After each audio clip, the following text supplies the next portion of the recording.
Colon cancer बड़ी आंत में होने वाले कैंसर को कहते हैं।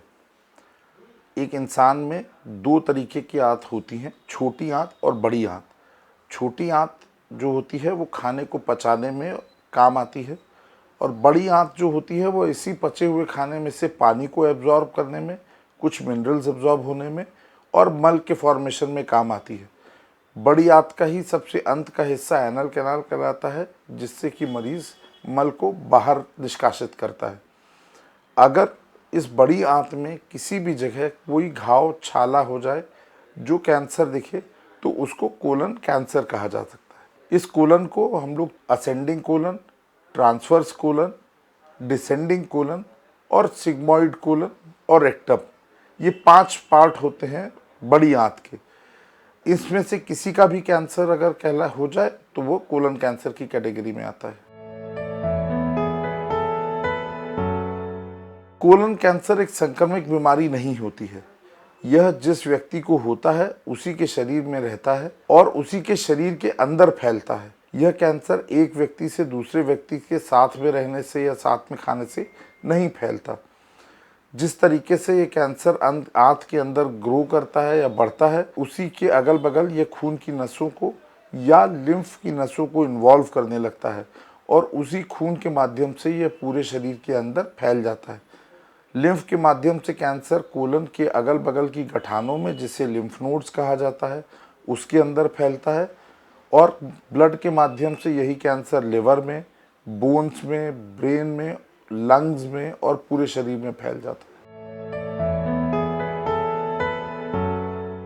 कोलन कैंसर के लक्षण इस बात पे डिपेंड करते हैं कि कोलन का कैंसर बड़ी आंत के किस हिस्से में हो रहा है। अगर यह कैंसर दाहिनी तरफ होता है या असेंडिंग कोलन में हो रहा होता है तो यह एक छाले के रूप में होता है, जिसकी वजह से जो सिम्टम्स होते हैं उसमें लैट्रिन में ब्लड का आना, बार बार लैट्रिन जाना, पेट में मोशन में आंव का गिरना, पेट में हल्की सी ऐंठन या अपच रहना, यह सारे लक्षण शामिल होते हैं। अगर ये कोलन कैंसर डिसेंडिंग कोलन या रेक्टम में होता है तो उस जगह पे यह एक स्ट्रक्चर के फॉर्म में होता है जो कि आंत के डायमीटर को या आंत के साइज को धीमे धीमे करके छोटा कर देता है, जिसकी वजह से मल के आगे बढ़ने में दिक्कत आती है और इसीलिए ऐसे मरीज़ आम तौर पे या तो लैट्रिन और हवा के पास होने में रुकावट की वजह से प्रेजेंट करते हैं या कई बार मरीज़ को ऑल्टरनेटिंग डायरिया और कॉन्स्टिपेशन होता रहता है। मतलब कुछ समय के लिए उसको डायरिया हो जाएगा जिसमें वो काफ़ी ब्लड मिक्स्ड या हल्का ब्लड के साथ लूज स्टूल्स पास करता है और फिर उसके बाद एकदम से उसे कॉन्स्टिपेशन हो जाएगा जो कि 3-4 दिन के लिए रहता है। ये लेफ़्ट साइड के कैंसर्स में ज़्यादा कॉमन होता है। रेक्टम के कैंसर्स में भी ब्लीडिंग के फॉर्म में कैंसर प्रेजेंट कर सकता है, वहाँ पे छाले के रूप में, और रुकावट के फॉर्म में भी आ सकता है।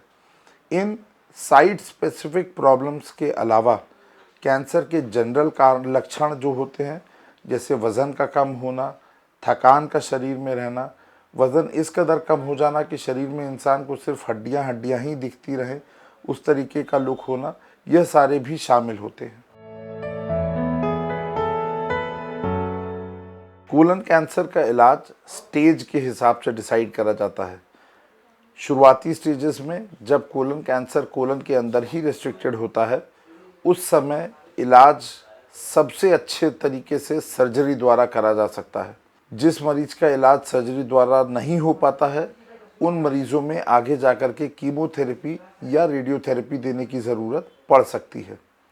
ऐसे कैंसर जो ऑब्स्ट्रक्शन के फॉर्म में या आंतों में रुकावट के फॉर्म में हम प्रेजेंट करते हैं, उन मरीज़ों में ऑपरेशन करना एक मजबूरी होता है, क्योंकि अगर हम ऑपरेशन करके उस रुकावट को नहीं हटाएंगे तो मरीज़ कुछ भी खा पी नहीं पाएगा और ऐसी स्थिति में किसी भी व्यक्ति का आगे इलाज करा पाना या इवन जिंदा रह पाना भी संभव नहीं होता है।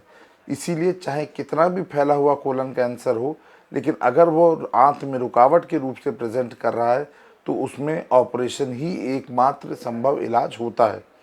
एंडोस्कोपी के कुछ तरीके हैं जिससे कि इस रुकावट को फैलाया जा सकता है, लेकिन ये सब तरीके उसी समय करे जाते हैं जिस समय आंत में रुकावट ना हो। रुकावट की स्थिति में किसी भी तरीके का एंडोस्कोपिक इलाज संभव नहीं हो पाता है। कोलन कैंसर की सर्जरी के बाद एक नॉर्मल ऑपरेशन की तरह मरीज को सारी चीज़ों का ध्यान रखना पड़ता है। जब वो शुरू में हॉस्पिटल के दौरान हॉस्पिटल में होता है, उस समय कुछ दवाइयाँ उसको दी जाती हैं। शुरू के कुछ दिन मरीज़ को कई बार मुंह से कुछ भी खाना नहीं दिया जाता है और सारा फ्लूइड्स और सारा एनर्जी उस आईवी फ्लूइड्स होते हैं उसके माध्यम से प्रोवाइड करा जाता है। हॉस्पिटल से डिस्चार्ज के समय मरीज़ ज़्यादातर अपने मुंह से खाना खुद खाने लगते हैं। कोलन कैंसर में ट्रीटमेंट के दौरान कई बार आंत को टेम्पररी पेट के ऊपर बनाने की ज़रूरत पड़ती है, जिसे आइलियोस्टमी या कोलोस्टमी कहा जाता है। और अगर लैट्रिन के रास्ते के पास का ट्यूमर हो तो उस स्थिति में कई बार ये कोलोस्टमी या आइलियोस्टमी परमानेंटली भी बना दी जाती है। अगर इस कोलोस्टमी को या आइलियोस्टमी को पेट के ऊपर बनाया गया है तो उसका देखरेख की जिम्मेदारी मरीज़ की और मरीज़ के रिश्तेदारों की सबसे ज़्यादा होती है। उस जगह पे आइलियोस्टमी का एक थैला या आइलियोस्टमी बैग लगाया जाता है, जिससे मरीज़ जो भी खाना खाता है वह मल के फॉर्म में या गंदे पानी के फॉर्म में उस थैले में इकट्ठा होता रहता है और समय समय पर उसको खाली करते रहना पड़ता है। ऐसी स्थिति में आमतौर पे मरीज़ को नॉर्मल जगह से लैट्रिन नहीं होती है। अगर आंत काट करके आपस में जोड़ दी गई है तो मरीज़ नॉर्मल तरीके से खाना खाता है और उसे उसी तरीके से मल डिस्चार्ज होता है। फॉलोअप इन बीमारियों में सबसे ज़्यादा ज़रूरी होता है।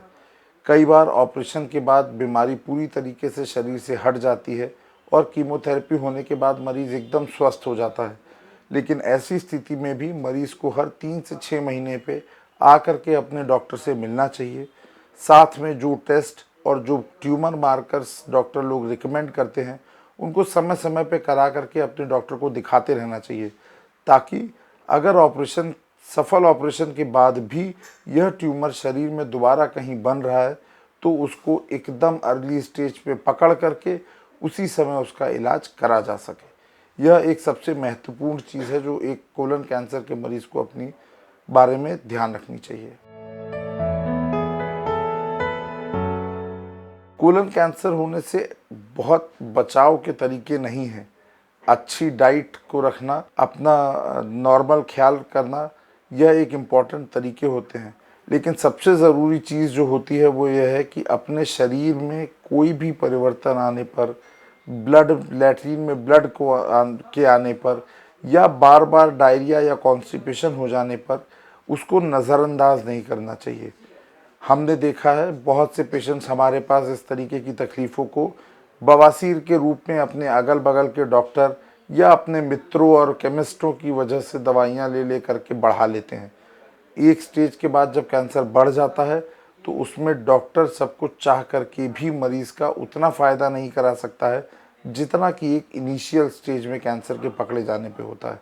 और इनिशियल स्टेज पे कैंसर हम लोग तभी पकड़ सकते हैं जब मरीज इतना जागरूक हो कि वह अपने शरीर में होने वाली छोटी छोटी चीज़ों को समझे, और अगर एक प्रॉपर समय पे ठीक नहीं होती हैं तो आकर के स्पेशलिस्ट से मिलता है। कोलन कैंसर से डरने की आवश्यकता नहीं है, बस उसका डट के मुकाबला करने की ज़रूरत है।